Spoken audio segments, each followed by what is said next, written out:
Salut! Bon, tout d'abord, je voulais vraiment dire merci à tout le monde. Je ne pensais pas qu'en publiant cette vidéo, j'allais avoir autant de retours positifs, mais surtout autant de personnes qui veulent juste connaître la suite de mon histoire. Parce que vous ne le savez pas encore, mais être au pair, c'était une chose. Ce qui est arrivé après, c'en était une autre. Donc, si tu veux savoir la suite, juste reste ici parce que c'est parti.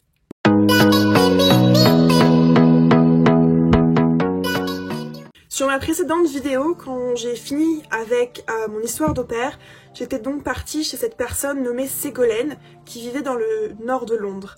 La même soirée, j'ai reçu donc un message de la famille au pair qui venait de me mettre à la porte et la mère me disait que si je ne venais pas récupérer toutes mes affaires restantes le lendemain, elle mettrait tout sur le pas de la porte et les gens se serviraient.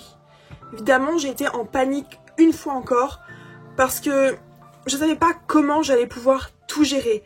Comme je vous l'ai dit précédemment, je n'étais pas rentrée à Noël et j'avais énormément de cadeaux de Noël. J'avais vraiment envie de faire plaisir à ma famille et depuis septembre, j'achetais énormément de choses. De plus, j'avais encore énormément de vêtements, de chaussures, de goodies. Si vous voyez ma chambre aujourd'hui, vous vous dites « Oh mon Dieu !» Mais à l'époque, c'était déjà ça, j'avais déjà énormément de choses. Donc, j'en ai parlé à cette Ségolène en lui disant que j'allais devoir repartir. Et je lui ai demandé, en plus de ça, si elle avait une valise supplémentaire à me prêter.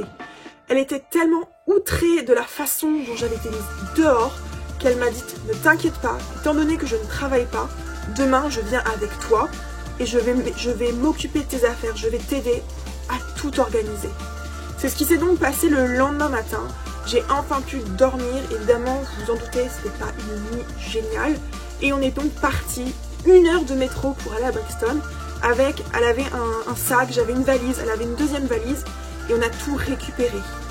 Quand je suis arrivée, il devait être 11 h, quelque chose comme ça. Et la maman qui m'a ouverte m'a à peine dit bonjour, elle m'a dit j'espère que t'as appelé un taxi parce que vu le bazar que t'as, c'est pas possible. Évidemment, je me suis rendu compte que je n'allais pas avoir le droit de rentrer dans la maison et donc de vérifier si toutes mes affaires y étaient. Et comme je l'ai dit dans la précédente vidéo, tout n'y était pas. Elle a commencé à me donner des sacs poubelles à moitié remplis de choses mises en bazar dedans. La valise d'une amie était aussi là, il n'y avait rien dedans. Et ce qu'on a fait avec Ségolène, c'est qu'on a dû tout déballer dans la rue et tout re-ranger. Le pire, c'est que j'ai dû ressonner à la porte 3 fois pour récupérer des effets personnels qu'elle avait gardés et je me suis rendu compte que plus tard, peut-être 1 semaine après, qu'elle avait gardé donc les cadeaux de Noël qu'elle m'avait offerts et c'était vraiment des choses ridicules, un mug et une paire de chaussons. Par la suite, Ségolène m'a énormément aidée dans toutes les démarches à faire. Moi, en tant qu'au pair, je m'étais pas du tout imaginé qu'il fallait se créer un NIN, qu'il fallait avoir un compte bancaire, qu'il fallait avoir un numéro de téléphone pour pouvoir ensuite trouver un logement et un travail. Heureusement, elle était là. Elle m'a aidée dans absolument tout. J'ai eu aussi énormément de chance à ce moment-là puisque une personne quittait son logement sur Londres. C'était dans une chambre partagée avec une autre personne et c'était seulement 400 pounds environ le mois. J'ai tout de suite fait la démarche de contacter cette personne et j'ai fait la visite. Et j'ai donc accepté de prendre cette chambre. La chambre était donc partagée avec une autre fille qui parlait français. On est devenus extrêmement proches durant les mois que j'ai partagé avec elle. Pendant ce temps-là, en même temps, il a fallu que je trouve un travail. Je me suis installée dans cette chambre en même temps de chercher un travail et j'ai actuellement obtenu le travail de la précédente colocataire dans une sorte de boulangerie. Ce qu'il faut savoir, c'est que quand j'ai commencé, évidemment, je me suis fait tester et je me suis retrouvée à la plonge à devoir laver toute la vaisselle à l'eau glaciale. De plus, ils ont commencé à me donner des horaires que du soir ou alors je faisais 11 h 20 h, je crois. Autant dire que je ne voyais personne et ça ne m'a pas convenu. Malheureusement, ma maman était là à ce moment-là. J'avais juste besoin de soutien, pas d'être enfermée au travail. Par la suite, j'ai trouvé un travail à Camden. Ne travaillez pas à Camden, vraiment. On adore l'ambiance, mais non, surtout pas. J'étais dans une boutique dans les stables, je vendais des vêtements pour femmes. J'étais dirigée par une femme chinoise qui ne voulait que des filles pour travailler avec elle. En plus de ça, ce qu'il faut savoir, c'est qu'à Camden, on est rapidement poussé vers le client. On doit les forcer à acheter. Si vous êtes déjà venu à Londres ou si vous vivez à Londres, vous avez dû vous rendre compte qu'on se jette sur vous quand vous rentrez dans une boutique. Et en tant que Française, quand on se jette sur moi, je n'aime pas ça, je n'achète pas. Donc je ne sautais pas sur les clients. Et évidemment, ça ne plaisait pas à cette vendeuse qui me donnait tout le ménage à faire et qui se moquait très souvent de moi. Aussi, à l'époque, ça faisait donc 3-4 mois que j'étais sur Londres. Vous vous doutez bien que je ne parlais pas un anglais impeccable, donc c'était aussi extrêmement dur. Et j'étais aussi payée £6,20 de l'heure. Autant dire que c'était une misère. Je devais travailler full-time et au final, je ne travaillais qu'un part-time. Je ne pouvais donc pas payer ma chambre, je ne pouvais pas payer ma nourriture, je ne pouvais pas payer mes transports en commun. Je devais demander de l'aide à mes parents. Au bout d'environ 2 mois, j'ai dit que c'était plus possible. Je ne peux pas me faire exploiter par une personne qui me traite n'importe comment et en plus être payée £6,20, c'est juste pas possible.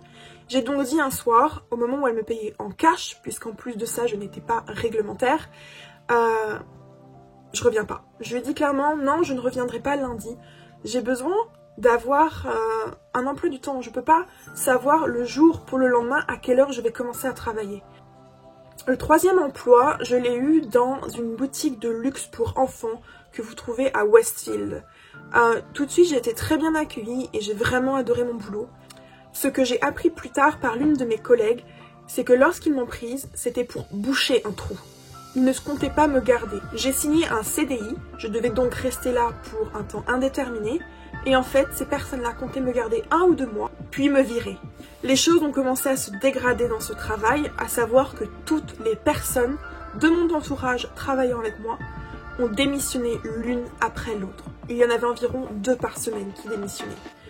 On était vraiment très maltraités, on était toujours à faire le sale boulot. En plus de ça, dans le luxe, vous êtes mal considérés par les vendeurs qui vous prennent de haut. Imaginez donc une petite Française qui parle à peine anglais, comment elle peut se faire traiter? De la merde, autant le dire. Pendant mes jours de libre, j'étais toujours avec ma colocataire. Comme je vous l'ai dit, on s'entendait extrêmement bien, donc on passait beaucoup de temps ensemble à visiter. Et puis un jour, elle m'a dit, écoute, tu devrais faire comme moi, inscris-toi sur cette célèbre application de rencontres. Pour moi, c'était pas concevable de s'inscrire sur un site de rencontre, je ne suis pas désespérée et pourtant je l'ai fait, je me suis dit vas-y, tente le coup. Malheureusement, j'ai rencontré un garçon qui m'a énormément manipulée. Il était adorable, il prenait soin de moi, on est devenus très proches, très amis, jusqu'à être plus qu'amis. Sauf que ce jeune garçon n'était pas réglementaire, il était brésilien, son visa était expiré, il était illégal dans le pays. Il a donc décidé de déménager dans une autre ville et qui le crut, il a déménagé actuellement dans la ville où j'étais au pair, Swindon. J'aurais pu faire absolument n'importe quoi pour ce garçon. J'ai été absolument stupide, mais comme on dit, l'amour rend aveugle, et oui, je l'ai vraiment aimé. Il m'a actuellement aidé énormément pour que je puisse quitter mon travail. Il voulait que je vienne emménager dans la même ville et m'aider à trouver un travail. Moi, à ce moment-là, je commençais à ne plus aller bien du tout.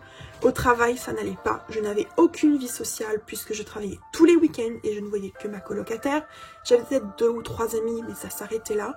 Et en plus de ça, le garçon que j'aimais n'était pas là.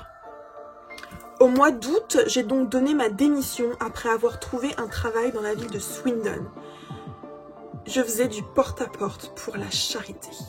Alors en France, c'était un travail très mal vu, mais en Angleterre, pas du tout. Vous vous souvenez quand je vous ai dit que je ne parlais pas anglais? Mon anglais s'est amélioré, mais pas assez pour parler avec des British.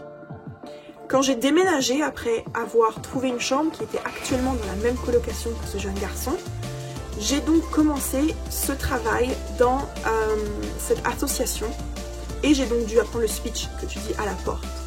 À la base, ils ont dû tout m'écrire parce que je ne comprenais rien et pour moi, toquer à une porte et vendre quelque chose, c'était juste inconcevable.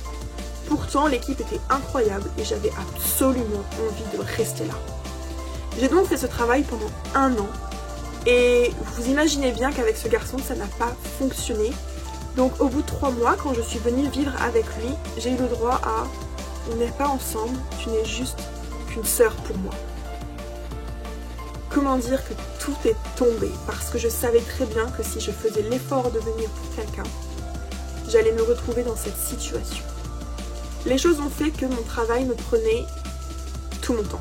Je travaillais 6 jours sur 7, de 11h du matin à 9h du soir.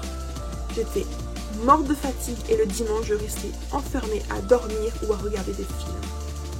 Au bout d'un an, mon travail a commencé à très mal se passer. Les filles sont très mal considérées. Je me faisais soit draguer par les collègues, soit rabaisser en me disant que j'étais une personne négative. Oui, quand on te dit qu'une personne est négative, tu commences à être négative. Ça ne sert à rien qu'on me dise « arrête de faire la gueule si tu veux que je souris ». Ça ne marche pas comme ça.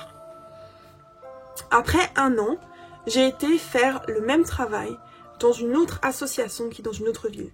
On faisait souvent des sortes de partenariats pour pouvoir s'encourager. Et je me suis rendu compte que là où je travaillais à Swindon, je n'étais plus à ma place, je n'étais pas considérée correctement et je me sentais absolument pas partie de quelque chose. Et à ce moment-là, une nouvelle fois, tout a dégringolé. Je me suis dit, qu'est-ce que je fais? Je ne peux pas rester à Swindon. Alors oui, le loyer à Swindon, il n'est pas cher. 300, 400 pounds, vous avez une grande chambre à vous toute seule, dans une coloc à 4, c'est pas ce qu'on a à Londres. Le problème à Swindon, c'est qu'il n'y a pas de travail, à part pour faire femme de ménage ou conducteur de bus. C'est tout ce que vous avez. Je suis donc rentrée en France pour des vacances et j'ai décidé, avec le soutien de ma maman, de retourner à Londres. J'ai donc refait les démarches pour pouvoir trouver une chambre et un job. Évidemment, je ne savais plus ce que je voulais faire comme travail. Être dans le tourisme, je me suis rendu compte que ce n'était pas forcément pour moi et que j'avais réellement besoin d'avoir mes week-ends. Je ne peux pas travailler en boutique, j'adore ça, mais après l'expérience horrible que j'avais eue juste avant, il n'en était pas question. Et puis, c'est compliqué, trouver un boulot. Je voulais vraiment faire quelque chose qui me plaise, mais je ne veux pas rester 3 mois sans travailler. Je me suis donc dit, j'ai toujours voulu travailler avec les enfants, pourquoi ne pas faire nanny? Oui, sauf que faire nanny, il faut de l'expérience, ce que je n'avais absolument pas, puisque je n'avais fait que 6 mois à peine d'au pair. Je me suis donc heurtée à beaucoup de murs. Lorsque j'ai eu un premier contact avec une agence, on m'a dit « de toute façon, tu ne peux pas, tu n'as pas l'expérience ». Ça faisait au moins 4 fois qu'on me disait la même chose. Et ma réponse a été « ok, j'ai pas l'expérience. Mais si je veux avoir de l'expérience, il faut que je commence. Alors je fais comment ?» Et elle m'a dit « t'es motivée, je vais te trouver quelque chose. » Je vais arrêter ma première partie ici parce que sinon je me rends compte que ça va être beaucoup trop long.